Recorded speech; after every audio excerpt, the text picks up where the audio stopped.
Welcome to Wendy's. May I help you? Yeah, I'm just wondering what a juicy, beefy burger like the Double Stack's doing on the value menu. I know it's real beef cooked up fresh.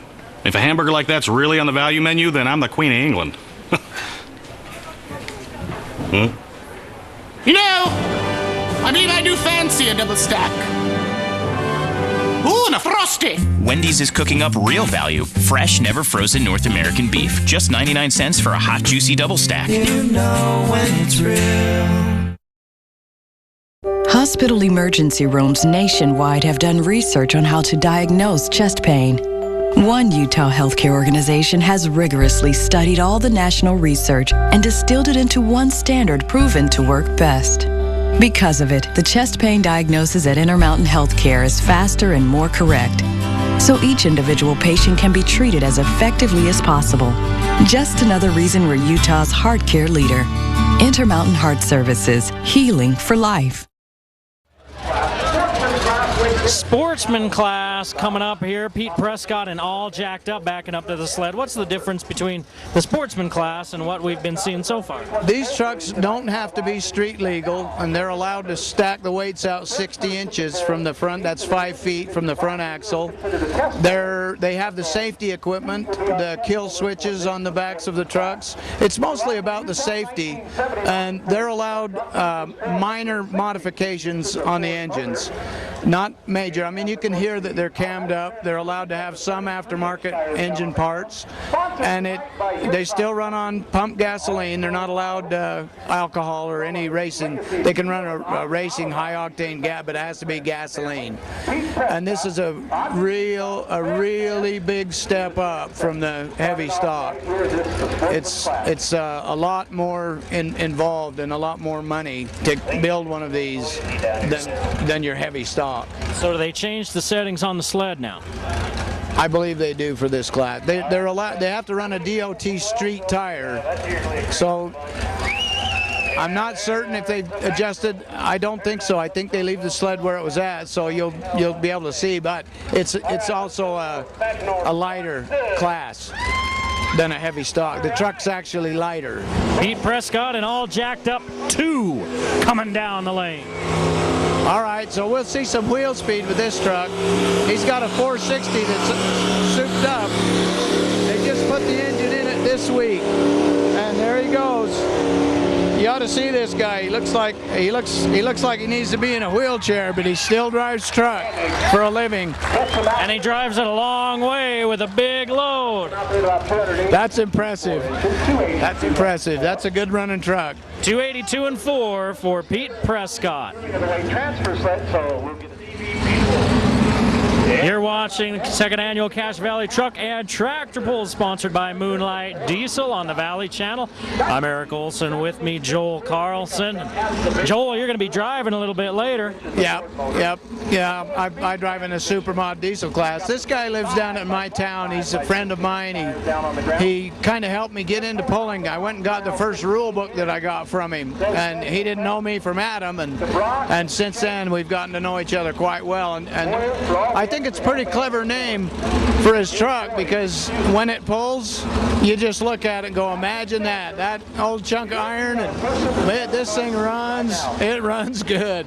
Patrick Snedeker, and imagine that. It's not imagine that, it's imagine that. Imagine that. You'll see what I'm talking about when he gets hooked up. This is a good pulling truck. He's been pulling for quite a few years, and he's one of those guys that's on a budget. Yeah. He's got 3 boys, I think, and he's single, and he's raising the boys himself. So he doesn't have a whole lot of money, but he can make a truck run. Listen to that thing. Look at that truck pull. Imagine that. That is impressive. He didn't stop till he got to the first stoplight on Main Street. That is impressive, and you'll notice he ain't scared. He doesn't get out of the throttle until he's stopped.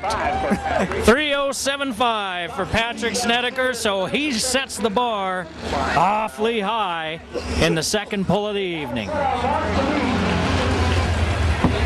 304 Chevy pickup truck features 400. All right, this is a family family event going on here. Tootsie Roll, driven by Tatum Tarbett. We saw this truck last year. The next puller is Ed Tarbett, Tatum's father, and who says only boys pull at the pulls, right? This is a girl, and she's mechanically inclined. She works on the truck with her dad, and it bonds them. It brings them together. It's a good family sport. I like it because the people that I'm involved with here are all good folks. We're very competitive, but at the same time, if I have a part that somebody needs, I'll give it to him. I gave Bill Boyer a universal joint for his steering knuckle just so he could get his little tractor going today, and it's camaraderie. It's a good sport to get into, and it's a good sport for the crowd. It's exciting, and people. I liked it because I was a spectator before I got into it. I watched truck pulls at the state fair, and I never thought that I would get into it. I just kind of happened into it. Here's one for you, lady drivers. Hey, just to remind you can go to UnitedPullers.net at any time to check out what's coming up for the United Pullers. UnitedPullers.net to check out upcoming events and everything else. Tatum Tarbett wrapping it up. We got green lights. We're waiting for the green flag. Here goes Tootsie Roll. She's going to abuse that clutch. There she goes. Yep, she's got the clutch all the way let out. And look at that wheel speed. This is a big block. It's definitely got some horsepower. Her dad puts the tune on it, and he knows how to tune a big block. Doesn't power out. She goes right down there to where she goes without losing power. That's an impressive run. Well, she comes out at 282.11, so just shy of 283. Not a bad pull. That's a good pull. That's a good pull. Well, we just saw Tatum Tarbett in Tootsie Roll with 282.11, and now dear old dad backing up, and that redneck rig is getting ready to show us what it can do. I don't know where he got the name redneck rig. It's kind of funny. This was a construction truck. It had a flatbed on it, and he used it. He's a concrete cutter. And this thing, the first time I saw it was years ago at the fair, and it was covered with concrete. The bed was covered in concrete, the cab was dusty, he didn't even bother squirting it off, and I guess he got hooked because now it's a full-time puller, and it's an impressive truck. It will compete with Imagine That. For a big block, it hits on all 8. Last night he did very well. Question I have is, how competitive is he with his daughter, or vice versa? Well, they haven't been in the same class until this year, so I really don't know. That could make for some interesting conversations driving home. It would be. It would be, especially if one of them knocked each other out of winning contention. Yeah, I don't think it'd be too bad because, it's the same with anyone. You congratulate the winner, then you go home and wrench on it. I don't think he would sabotage her. I don't think I wouldn't, but you never know.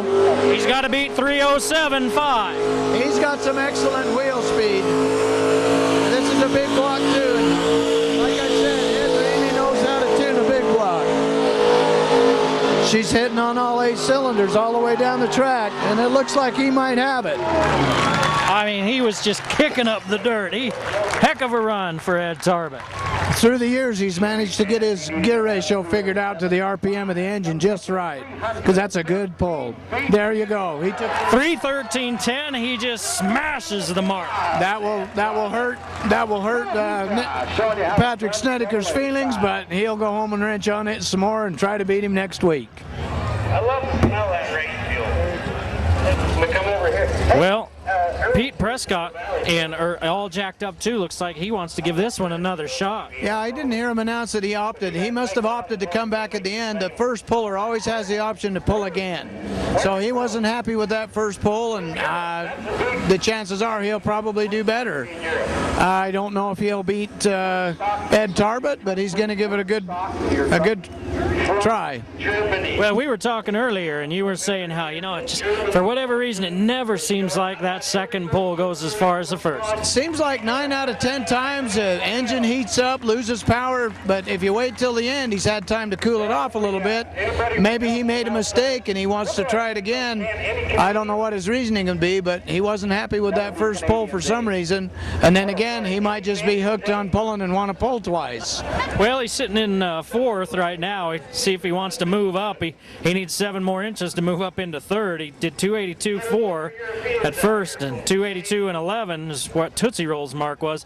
A long way, though, from that 313 and 10. Well, with only 4 in the class, he's not going to hurt himself, but he had to make that decision at the beginning. He couldn't opt to come back. He had to do it while he was still hooked to the sled. So he didn't know he was in 4th place when he made that decision. But so as it happens, he is in 4th, so it's not going to hurt him if he doesn't go as far. It might bruise his feelings, but he'll get over it.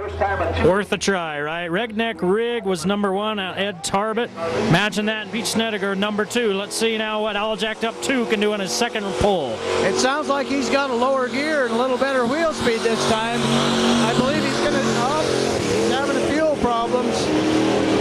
Sounds like he's got carburetor issues, but he still beat his first mark. Yeah, maybe enough to move up. I don't know. Let's see. They're saying it.